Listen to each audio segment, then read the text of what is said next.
Hello friends, welcome to larva code. Advanced online examination system की इस series में हम फिलहाल कोर्स मॉड्यूल पे काम कर रहे थे। उसके अभी तक 3 पार्ट आ चुके हैं, जिसमें हमने देखा था कि कोर्स को ऐड करने के लिए हमने फॉर्म क्रिएट किया था, और फिर हमने सेशन फ्लैश के जो मैसेजेस हैं वो हैंडल किया था, और उसको टोस्टर जेएस की मदद से हमने शो किया था। तो अगर आपने अब तक ये वाला जो कोर्स मॉड्यूल की जो पिछली वीडियोस हैं, अगर वो नहीं देखी हैं, तो मैं रिकमेंड करूंगा कि इस वीडियो को देखने से पहले आप पहले वो वाली वीडियोस देखें। तो चलते हैं, आज की इस वीडियो में हम क्या बनाएंगे। तो आज की इस वीडियो में हम जो भी हमारे कोर्सेज हमने ऐड किए हैं उनको लिस्ट कराएंगे। इसको लिस्ट कराने के लिए हम डेटा टेबल का यूज करेंगे, जैसे ये आपको दिख रहा है यहाँ पे। ये हमारी यहाँ पे इमेजेस आ रही हैं, name slag status created actions. और यहाँ पे हम सर्च कर सकते हैं कुछ, ये यहाँ पे प्रीवियस और नेक्स्ट ये पेजिनेशन लग जाता है यहाँ पे। तो डेटा टेबल एक बहुत ही पावरफुल जेएस लाइब्रेरी है इस तरह के डेटा को प्रेजेंट करने के लिए। तो आज हम इसी की मदद से अपनी ये जो भी कोर्सेज हैं हमारे उनको लिस्ट कराएंगे। ठीक है, तो चलिए चलते हैं कि हम कैसे इसको करेंगे। तो इसके लिए सबसे पहले मैं चलता हूँ प्रोजेक्ट पे। तो ये मेरे प्रोजेक्ट की डायरेक्टरी है। सबसे पहले मैं यहाँ पे अपने प्रोजेक्ट से जाता हूँ, और यहाँ पे सर्वर रन कर देता हूँ। फिलहाल के लिए मैं इस वाले सर्वर को बंद कर देता हूँ। ठीक है, तो सबसे पहले आपको एग्जाम्पल स्टार्ट करना होगा, मैंने पहले से एग्जाम्पल स्टार्ट किया हुआ है। ठीक है, उसके बाद हमें यहाँ पे टाइप करना होगा PHP पार्टीशन सर्व। तो ये ऐसे हमारा सर्वर स्टार्ट हो जाएगा। तो चलते हैं यहाँ पे, और इसको मैं कट कर देता हूँ इसे, और यहाँ पे करते हैं 1 to 7। तो ये अभी सर्वर हमारा नहीं चला है, ठीक है, चलने देते हैं इसको। हम्म, तो हमारा सर्वर चल गया है। ठीक है, अब इसको रिफ्रेश करते हैं पेज को। तो ये हमारा प्रोजेक्ट हो गया लॉगिन, और यहाँ पे हम आते हैं, इसको लॉगिन करते हैं। ठीक है, तो अब हम यहाँ पे डैशबोर्ड की जगह अभी यहाँ पे लिखते हैं कोर्स क्रिएट। ठीक है, यहाँ पे कोर्स क्रिएट लिखा हमने। तो ये हमने ये वाला फॉर्म जो है ये बनाया था इससे पिछली वीडियोस में। तो अब जो भी कोर्स हमने यहाँ से ऐड करते हैं तो हमें उनको अभी लिस्ट करना है। तो उसके लिए क्या करना है हमें, हम चलते हैं अपने कोड पे, और यहाँ पे चलते हैं web.php फाइल में। तो यहाँ पे देखिए हमने यहाँ पे ये रिसोर्स बनाया हुआ है, ठीक है, कोर्सेज का रिसोर्स। तो इसमें ये क्या करता है रिसोर्स, एक बार मैं इसको यहाँ पे जाता हूँ अपने प्रोजेक्ट पे, एक बार एक CMD और ओपन कर लेते हैं। और यहाँ पे मैं टाइप करता हूँ PHP आर्टिशन राउट लिस्ट। तो ये देखिए यहाँ पे इसने इस रिसोर्स ने, यहाँ पे हमने ये रिसोर्स लिया हुआ है, इसने हमें कुछ राउट्स क्रिएट करके दिए हुए हैं। जैसे ये हमारा जो लिस्टिंग के लिए जो स्टैंडर्ड राउट होता है वो ये होता है, जैसे ये गेट गेट मेथड होता है, और इसने क्या बना के दिया है, जैसे एडमिन स्लैश कोर्स के नाम से हमारा राउट है। ठीक है, और फंक्शन इसने कौन सा यूज किया है, इंडेक्स फंक्शन, जो कि कोर्स कंट्रोलर के अंदर है। ठीक है, तो अभी हमें क्या करना है, जो भी काम करना है अभी हमें कोर्स कंट्रोलर के इंडेक्स फंक्शन के अंदर करना है। और हमारा राउट क्या होगा, एडमिन स्लैश कोर्स। ठीक है, तो अभी हम यहाँ पे, अगर मैं यहाँ पे लिखूं, तो अभी यहाँ पर हमारा कुछ भी नहीं है। ठीक है, क्योंकि यहाँ पे चलते हैं कोर्स कंट्रोलर में। कोर्स कंट्रोलर में हमारा फंक्शन तो बना हुआ है यहाँ पे, बट इसमें कुछ भी हमने लिखा हुआ नहीं है, इसलिए वो ब्लैंक दिख रहा है। ठीक है, तो अभी हमें क्या करना है, सबसे पहले मैं चलता हूँ अपने व्यूज के अंदर। यहाँ पे मैं जाता हूँ रिसोर्सेज के अंदर, व्यूज के अंदर, एडमिन के अंदर। ये हमारा कोर्सेज नाम से एक फोल्डर है। यहाँ पे मैं एक व्यू क्रिएट कर लेता हूँ, जिसका मैं नाम रख देता हूँ list.play.php। ठीक है, अब इसके बाद हमें क्या करना है, मैं ये create.play.php वाला कोड इसको कॉपी कर लेता हूँ, और इसको पेस्ट कर लेता हूँ यहाँ पे। ठीक है, इसके बाद मैं ये जो फॉर्म बना हुआ है इसको भी यहाँ से डिलीट कर देता हूँ, क्योंकि हमने ये जो है admin dot layout dot master नाम से, ये मास्टर नाम से एक लेआउट बनाया हुआ है। ठीक है, हम उसी को एक्सटेंड कर रहे हैं इसमें। तो अब हमें क्या करना है, हम चलते हैं अपने कोर्स कंट्रोलर पे, और यहाँ से मैं इस व्यू को कॉल कर लेता हूँ व्यू। और ये किसके अंदर, एडमिन के अंदर, कोर्सेज के अंदर, कोर्सेज है या कोर्स है, कोर्सेज, कोर्सेज के अंदर लिस्ट नाम से एक फाइल है। ठीक है, अब देखते हैं अब क्या आता है। तो ये देखिए ये हमारा दिख रहा है अभी, क्योंकि इसमें कुछ भी कंटेंट हमने नहीं डाला है, तो इसलिए यहाँ पे कुछ भी कंटेंट अभी नहीं दिखा है। ये अभी कुछ कुछ कंटेंट हमें नहीं दिख रहा है। तो अब हमें क्या करना है कि जितने भी कोर्सेज हैं हमारे वो लिस्ट कराने हैं। तो वो लिस्ट कैसे हैं, कैसे हुए हैं, डेटा टेबल की मदद से लिस्ट हुए थे। तो उसके लिए अभी हम क्या करते हैं, यहाँ पे हम चलते हैं अपने ब्राउजर पे, और यहाँ पे टाइप करते हैं डेटा टेबल। तो यहाँ पे ये पहला ही डेटा टेबल है। तो ये देखिए ये हमारे पास इस तरह की डेटा टेबल है, और इसे इन्होंने यूज करने का तरीका भी बताया। यहाँ पे ये सीरियल लिंक्स दिए हुए इन्होंने, ये CSS के लिए है, ये JS के लिए है, और ये छोटा सा कोड है जिसको हम इम्प्लीमेंट कर सकते हैं, और हमारी डेटा टेबल तैयार हो जाएगी। ठीक है। तो अभी हम क्या करते हैं, मैं सर्च करता हूँ डेटा, यहाँ पे नहीं, यहाँ पे चलते हैं डेटा टेबल, टेबल एग्जाम्पल, और यहाँ पे चलते हैं जीरो कंप्यूटेशन पे चलते हैं। और ये देखिए यहाँ पे HTML हमारा बना हुआ है, इसको हम क्या करते हैं, इसको कॉपी कर लेते हैं यहाँ से, थोड़ा ही कर लेते हैं टी बॉडी तक, और यहाँ पे हम इसको लाके पेस्ट कर देते हैं। ठीक है, यहाँ पे टी बॉडीज को क्लोज करते हैं, यहाँ पे टेबल को क्लोज करते हैं।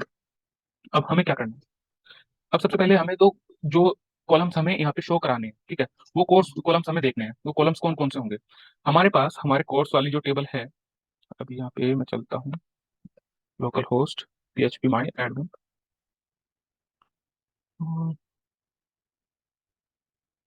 तो जो हमारे कोर्स वाली टेबल है उसमें कौन कौन से फील्ड्स हमारे पास हैं, एक बार हम इसको कर लेते हैं कोर्स ऑल, और यहाँ पे मैं इसको कोर्सेज, यहाँ पे DD करा लेते हैं। हम्म, और अब चेक करते हैं एक बार, यहाँ पे चलता हूँ मैं, तो इसके अंदर यहाँ पे देखिए टाइटल है, स्लग है, कोर्स इमेज है, डिस्क्रिप्शन है, status flag created and updated है। ठीक है, तो हमें इसमें से कौन कौन से फील्ड्स को अपने जो कॉलम्स हैं उनमें दिखाना है, शो कराना है टेबल में। तो हम टाइटल ले लेते हैं, टाइटल को हम शो करा देंगे, एक कोर्स इमेज को हम शो करा सकते हैं, स्टेटस को हम शो करा सकते हैं, और डिस्क्रिप्शन को भी हम शो करा सकते हैं। ठीक है, तो ये वाले कॉलम्स हम फैच कर लेते हैं। तो ये वाले कॉलम्स हम यहाँ पे लिख लेते हैं, कहाँ पे, यहाँ पे सबसे पहले हमें क्या चाहिए, टाइटल, टाइटल हम प्रिंट कराएंगे, कॉलम बनाएंगे। एक हमारे पास होगा इमेज, जिसमें हम कोर्स इमेज होगी, यहाँ पे फिर हम लिख देते हैं डिस्क्रिप्शन, उसके बाद हम दिखा देते हैं स्टेटस। ठीक है, स्टेटस नाम से हमने यहाँ पे कॉलम बना लिया, बाकी फिलहाल के लिए इसको हटा देते हैं यहाँ से।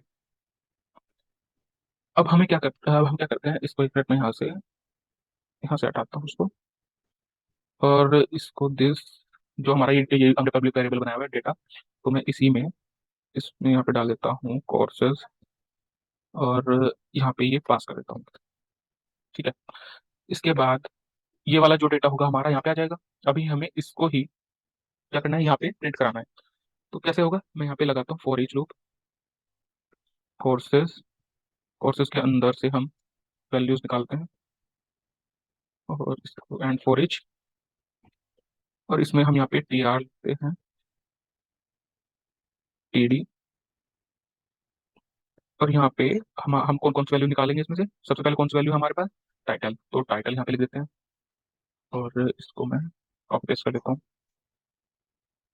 फिर उसके बाद आता है हमारा इमेज, इसके बाद आता है हमारा डिस्क्रिप्शन, इसके बाद आता है हमारा स्टेटस। इमेज ये हमारा कोर्स IMG के नाम से, कोर्स IMG। ठीक है, अब देख लेते हैं कि अभी क्या प्रिंट हो रहा है हमारा। तो ये देखिए, अभी तक क्योंकि हमने अभी डेटा टेबल का यूज नहीं किया, अभी हमने नॉर्मल टेबल का यूज किया है, इसलिए कुछ इस तरीके से दिख रहा है। तो अभी हम क्या करेंगे, यहाँ पे मैं इसका नाम लिख देता हूँ, ID देता हूँ डेटा टेबल, इसको क्लास दे देता हूँ मैं बूटस्ट्रैप की क्लासेस हम यूज कर रहे हैं, तो मैं इसका टेबल, टेबल बॉर्डर, और इसको अब रिफ्रेश करके अब देखते हैं। अभी भी अभी ये केवल बूटस्ट्रैप का ही हम अभी इस पे बूटस्ट्रैप की CSS अप्लाई हुई है, अभी ये डेटा टेबल में कन्वर्ट नहीं हुई है, क्योंकि अभी हमने जो भी हमारे डेटा टेबल से रिलेटेड फाइल्स, CSS फाइल और JS फाइल्स हैं, उनको इंक्लूड नहीं किया है, और ना ही हमने ये फंक्शन कॉल किया है। तो इसके लिए अभी हमें क्या करना होगा, तो ये आपको ये सीरियल लेना है, सीरियल लिंक उठाना है, इसको यहाँ पे कॉपी पेस्ट करना है, और ये ऐसे आपको CSS मिल जाएगी, ऐसे ही JS मिल जाएगी आपको। और आपको क्या करना है, ये पहले ही मैंने अपने पब्लिक फोल्डर के अंदर जाना है, अब प्लगइन्स के अंदर जाना है, और देखिए हमारे पास दो तरीके की CSS वगैरह होती है। एक तो ये डेटा टेबल जो प्रोवाइड कराते हैं ये वाली CSS, और एक होती है हमारे बूटस्ट्रैप से डेटा टेबल्स, तो हमें वो वाली यूज करनी है। आपको ये मैं गिटहब पे इसको डाल दूंगा, तो आपको ये आराम से मिल जाएंगी। मैंने क्या किया हुआ है यहाँ पे, ये डेटा टेबल BS4 नाम से एक हमारा हमने फोल्डर बनाया हुआ है, उसके अंदर हमने ये बूटस्ट्रैप की जो CSS फाइल्स हैं डेटा टेबल के लिए, वो है हमारे पास, और JS की जो फाइल्स हैं वो है हमारे पास यहाँ पे। तो अब इसको यूज करेंगे हम, और ये वाली डेटा टेबल को, ये बाकी जो प्लगइन्स हैं ये एक्स्ट्रा है, इसका हम बाद में यूज करेंगे। अब अभी ये जो JS फाइल्स हैं, जो हमारी मेन डेटा टेबल है उसके लिए ये JS फाइल्स हैं, ठीक है। तो अभी हमें क्या करना है, इनको इंक्लूड करना है अपने प्रोजेक्ट के अंदर। तो कैसे करेंगे, हम चलते हैं अपने master dot dot blade dot PHP file पे, जहाँ पे हमारी सारी जो लेआउट फाइल है उसमें हमारी सारी जेएस फाइल्स रखी हुई है। ठीक है, जेएस फाइल्स और सीएसएस फाइल। तो सबसे पहले हम ऊपर जाते हैं, सीएसएस फाइल को इंक्लूड करते हैं। तो इसको इंक्लूड करने के लिए मैं क्या करता हूँ, यहाँ पे इसको कॉपी कर लेता हूँ, और यहाँ यहीं पे इसके बाद मैं इसको पेस्ट कर देता हूँ, और इसको यहाँ पे चलते हैं और यहाँ पे लिखते हैं डेटा टेबल्स। और फिर अब हम देखते हैं कहाँ पे है ये हमारे, इसका पाथ क्या है। ये हमें पब्लिक के अंदर, प्लगइन्स के अंदर, और डेटा टेबल BS4 के अंदर, यहाँ पे कहाँ गया हमारा, ये रहा। तो प्लगइन्स के अंदर डेटा टेबल्स, सॉरी गलत हो गया, डेटा टेबल्स BS4 के अंदर हमारे पास एक फोल्डर है CSS नाम से, और CSS नाम से जो फोल्डर है उसके अंदर हमारे पास ये फाइल है, इसका नाम है data tables dot bootstrap 4.css, 4.min.css। ठीक है, मिनिफाइड वर्जन हम यूज करेंगे इसका। इसके बाद हम चलते हैं जेएस फाइल को इंक्लूड करेंगे अपनी। तो नीचे आते हैं, हमारे जेएस फाइल्स ये है यहाँ पे सारी। तो मैं इसको समर नोट को, इसको कॉपी करता हूँ यहाँ से, और इसको पेस्ट कर देता हूँ, यहाँ पे पेस्ट कर देता हूँ। यहाँ पे देते हैं डेटा टेबल्स। अब इसमें यहाँ पे क्या है, प्लगइन्स के अंदर हमारे पास क्या है, एक तो हमें ये वाली यूज करनी है डेटा टेबल डॉट जेएस। ठीक है, डेटा टेबल नाम से एक फोल्डर है, ये रहा हमारा डेटा टेबल नाम से फोल्डर। इसके अंदर हो गया हमारा डेटा टेबल नाम से, टेबल्स नाम से फोल्डर है। इसके अंदर हमारे पास, इसको हटाते हैं यहाँ से, jQuery dot data tables dot मिन डॉट जेएस। ठीक है, तो ये हमारी इंक्लूड हो गई। अभी हमें क्या करना है, यहाँ पे चलते हैं और यहाँ पे आईडी पास करते हैं। आईडी हमारी जो जो हमारी टेबल है, टेबल की आईडी क्या है हमारे पास, ये डेटा टेबल नाम से। तो डेटा टेबल पे चलते हैं, ये मास्टर में यहाँ पे मैं डेटा टेबल डालता हूँ।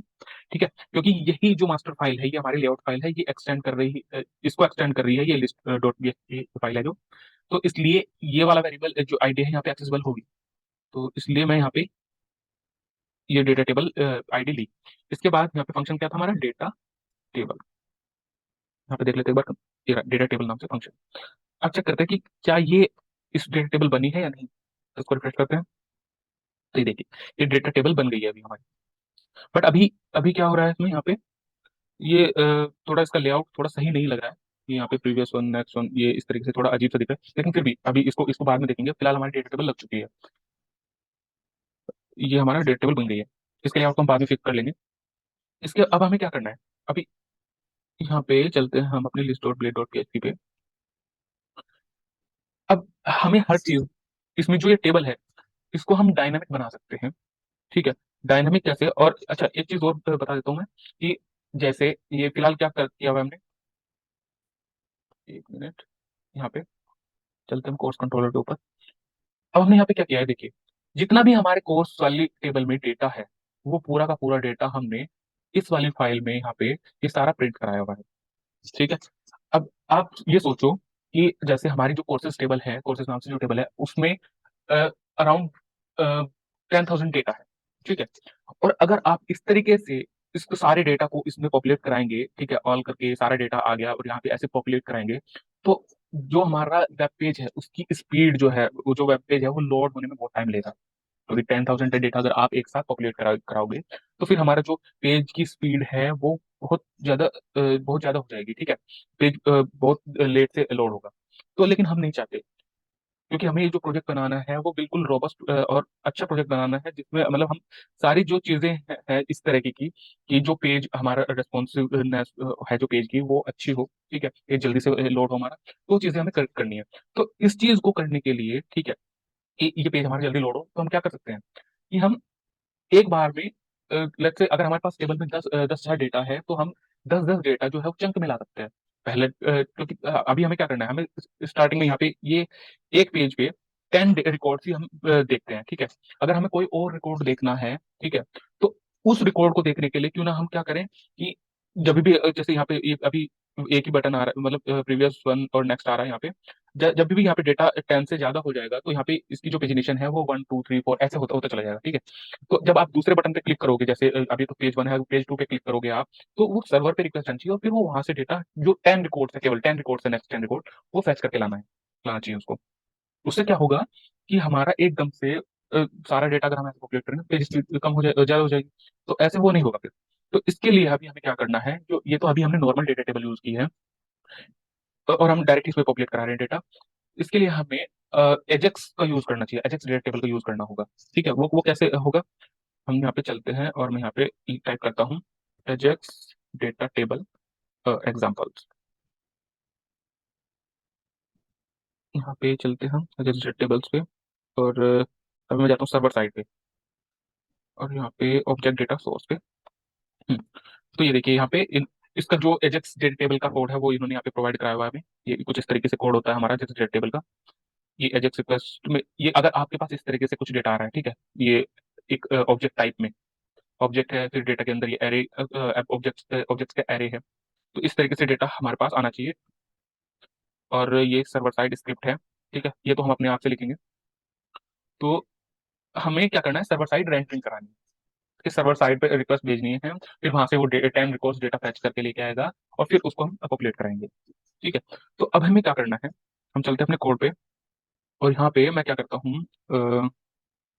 यहाँ पे सबसे पहले मैं जो ये हमारे list dot blade dot PHP में है, ये जो कॉलम्स है हमारे, ये जो हेडिंग में कॉलम्स है, इनको मैं क्या करता हूँ यहाँ से लेके आता हूँ कंट्रोलर से। कैसे, तो मैं यहाँ पे लिखता हूँ टेबल कॉलम्स, और यहाँ पे हम एरे बना लेते हैं। एरे में क्या करेंगे, सबसे पहले मैं क्या चाहिए, टाइटल। ये की का नाम मैंने टाइटल रख दिया, इसका भी मैं मतलब बताऊंगा कि मैं ये की का नाम ऐसे क्यों लिख रहा हूँ, ठीक है।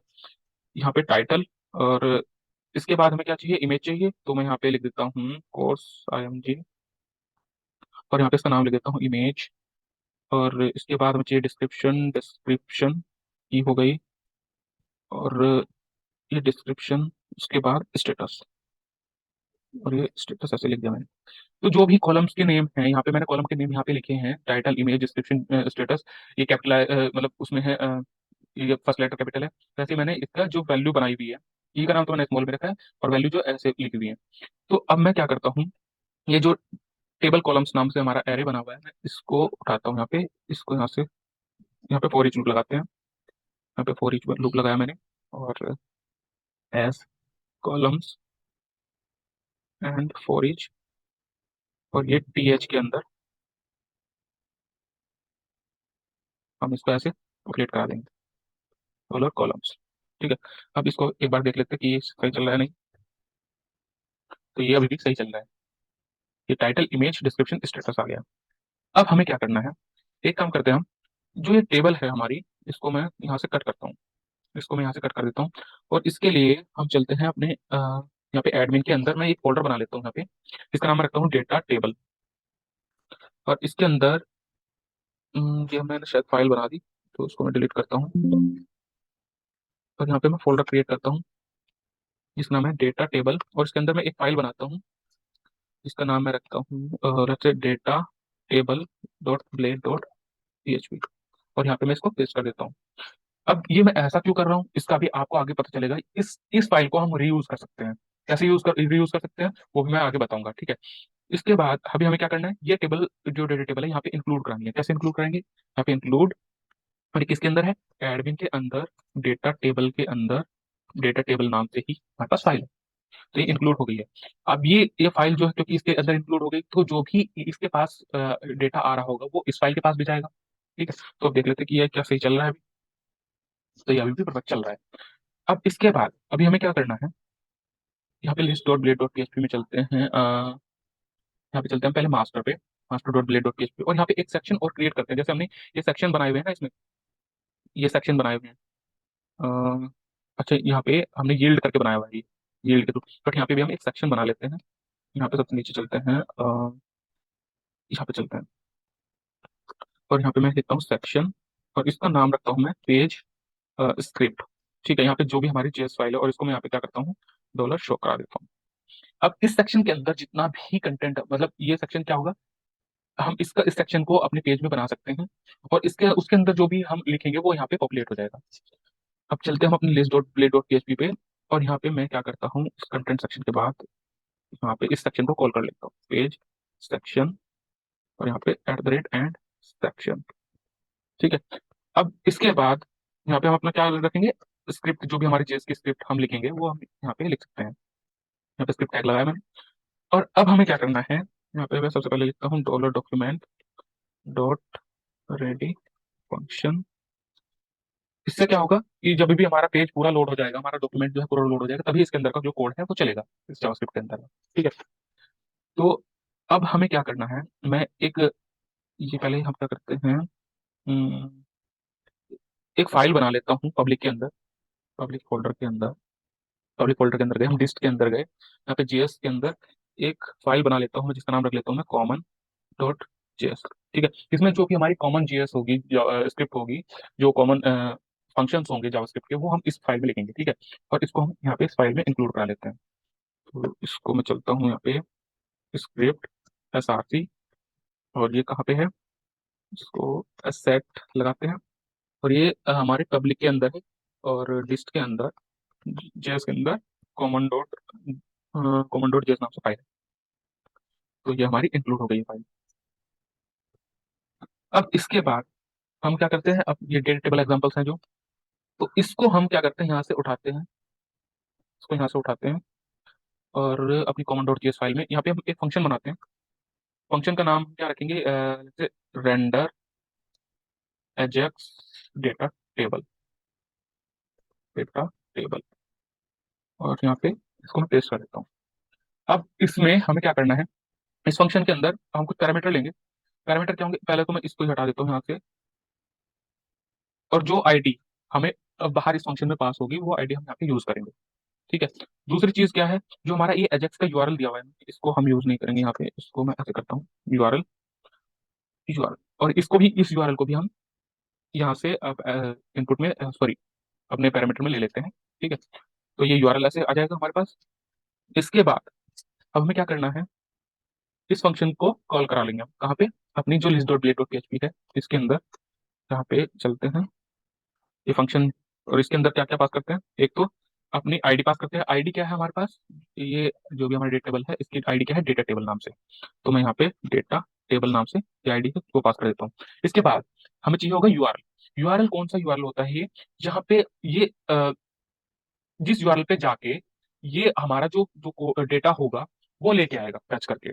ठीक है। एजेक्स रिक्वेस्ट जाएगी, और उस सर्वर से डेटा फैच करके लेके आएगी, ये वो यूआरएल होता है। तो अभी हम क्या करते हैं, जो यूआरएल है हमारा, हम कोस्ट कंट्रोलर पे चलते हैं, अब यूआरएल बना लेते हैं। तो मैं लिखता हूँ दिस डेटा, और इसके अंदर मैं लिखता हूँ रिसोर्स यूआरएल। और क्योंकि जब भी हम एजेक्स रिक्वेस्ट भेजेंगे, रिक्वेस्ट डालेंगे, तो वो इस वाले इंडेक्स वाले फंक्शन पे आएगी, और फिर यहाँ पे हम उसको हैंडलिंग करेंगे। वो आगे देखते हैं हम कैसे करेंगे। तो इसके लिए हम क्या करते हैं, अब यहाँ पे राउट, जो हमारा ये जो राउट है, राउट का नाम क्या है, यहाँ पे देखिए, जो ये इंडेक्स वाला फंक्शन है, इसका जो राउट है, कोर्स राउट का नाम क्या है, कोर्स डॉट इंडेक्स। तो हम यहाँ पे देख सकते हैं कोर्सेज डॉट इंडेक्स। ठीक है। कोर्सेज डॉट इंडेक्स है, कोर्स डॉट इंडेक्स है, सॉरी। तो ये हमारा रिसोर्स यूआरएल हो गया। यहाँ पे चलते हैं, और यहाँ पे इसको इसको ऐसे मैं करता हूँ, यहाँ पे डॉलर रिसोर्स यूआरएल, जैसे हमने डाल दिया। तो अब जैसे ही ये फंक्शन चलेगा, इसमें हमने आईडी पास कर दी, रिसोर्स यूआरएल पास कर दिया है, और ये कॉमन डॉट जेएस फाइल में हमारा ये आईडी यहाँ पे आ जाएगी, और यूआरएल यहाँ पे आ जाएगा। अभी देखिए यहाँ पे इन्होंने क्या किया हुआ है, ये किस तरीके से डेटा लिया हुआ है, एक मिनट में इस पे चलता हूँ।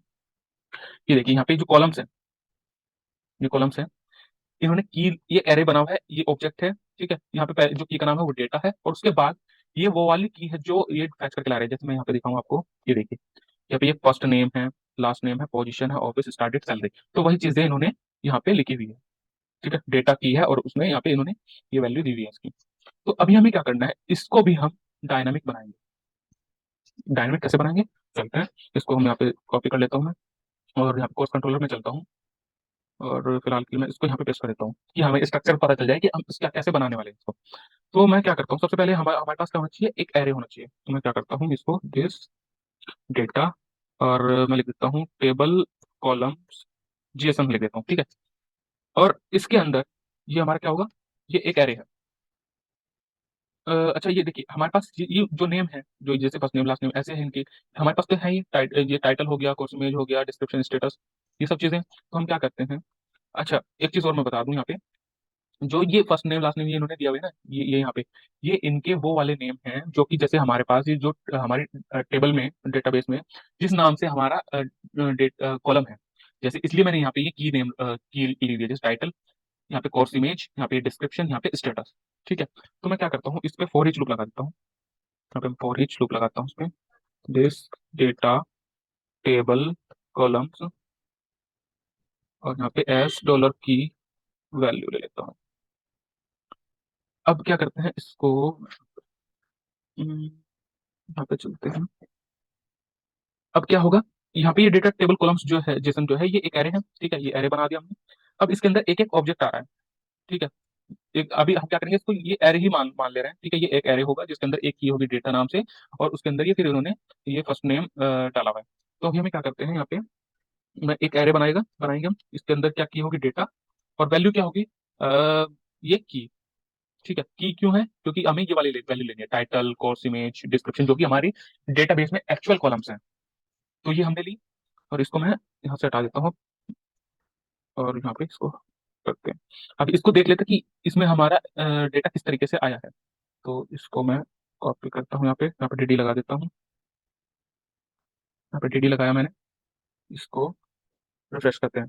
तो ये देखिए, ये हमारा एक एरे बना है, उसके अंदर डेटा नाम से की है, उसकी उस पे हमारी जो वैल्यू कॉलम नेम है वो आया है, ऐसे तो बन गया हमारा ऐसे। तो इसके बाद हमें क्या, अब क्या करना है, इस जो ये टेबल कॉलम्स जैसे नाम से वेरिएबल है हमारा, इसको लेते हैं हम यहाँ पे, और कॉमन डॉट जेएस में चलते हैं, हमें यहाँ पे प्रिंट कराना है, ठीक है। तो इसको मैं हटाता हूँ यहाँ से, यहाँ पे एक और पैरामीटर ले लेते हैं हम, जिसका नाम होगा नेक्स्ट कॉलम रख देते हैं, ठीक है, कॉलम्स रख देते हैं, कॉलम्स। और इनको हम कहाँ से प्रोवाइड करेंगे, list dot blade dot PHP में, यहाँ पे चलते हैं, और यहाँ पे मैं क्या करता हूँ, ये यूज करता हूँ। इससे क्या होगा कि जो भी हमारा अगर रिच टेक्स्ट भी आ रहा है हमारा कुछ, वो देखेंगे हम कि कैसे हम रिच टेक्स्ट को भी इसमें कॉलम में रख सकते हैं। तो यहाँ पे मैं ये ऐसे यूज कर रहा हूँ उसको, और यहाँ पे लिखते हैं, अभी अभी तो ये हमारे पास क्या था, ये एरे था, ये जो हमने टेबल कॉलम्स जेसन है, ये एरे है, हमें इसको जेसन में कन्वर्ट करना पड़ेगा। कैसे जेसन में कन्वर्ट करेंगे, हम यहाँ पे लिखेंगे जेसन एनकोड, और यहाँ पे जो हमारा ये है इसको, ठीक है, हो गया। अब चलते हैं हम अपने, ये यहाँ पे मैंने इसको हिट किया, यहाँ पे चलता हूँ मैं।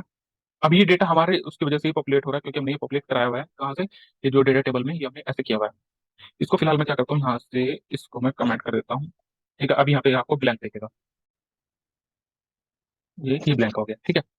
अब हम चलते हैं नेटवर्क टैब पे, यहाँ पे नेटवर्क टैब में जाता हूँ मैं, अब रिफ्रेश करता हूँ पेज को। तो देखिए कुछ एरर आ गई शायद से, attribute with undefined, jQuery dot refer, कुछ कुछ एरर आई है हमारे पास, jQuery की एरर है। तो यहाँ पे हम चलते हैं, और ये कॉमन डॉट जेएस में ये भी सही है, master dot blade dot PHP पे, यहाँ पे master dot blade dot PHP पे हमारा जो jQuery है, ये प्लगइन है हमारा पास, jQuery डॉट जेएस के।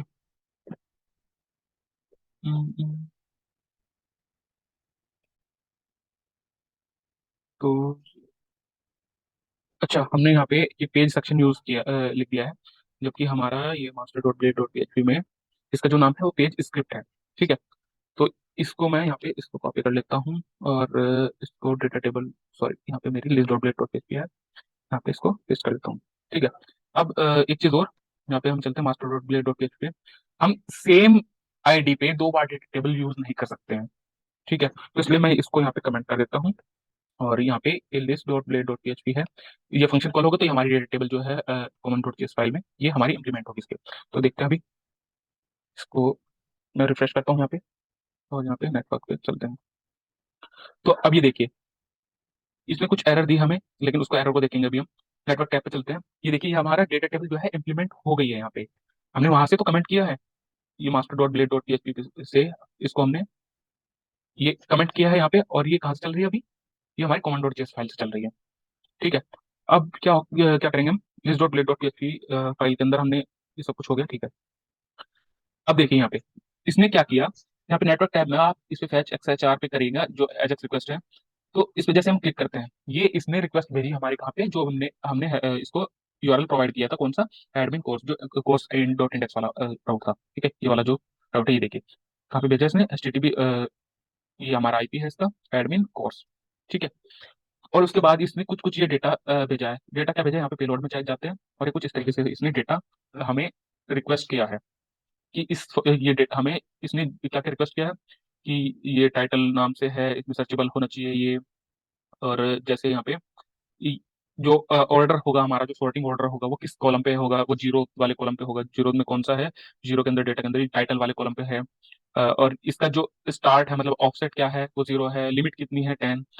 और जो सर्च वैल्यू क्या है, मतलब अगर कुछ सर्च किया होता हमने यहाँ पे इस वाले सर्च बॉक्स में कुछ टाइप किया होता तो यहाँ पे सर्च वैल्यू आ जाती है उसकी, ठीक है। तो ये इसने हमें रिक्वेस्ट की है हमारे सर्वर पे कि इस ये वाला जो रिक्वेस्ट एक्सेप्ट करो और इसके अकॉर्डिंग डेटा हमें फैक्स करके दो। तो अब चलते हैं अपने अच्छा, ये अभी वीडियो काफी लंबी हो गई है, तो इससे नेक्स्ट वीडियो में हम इसको कंप्लीट करेंगे, ठीक है। तो ठीक है, चलते हैं।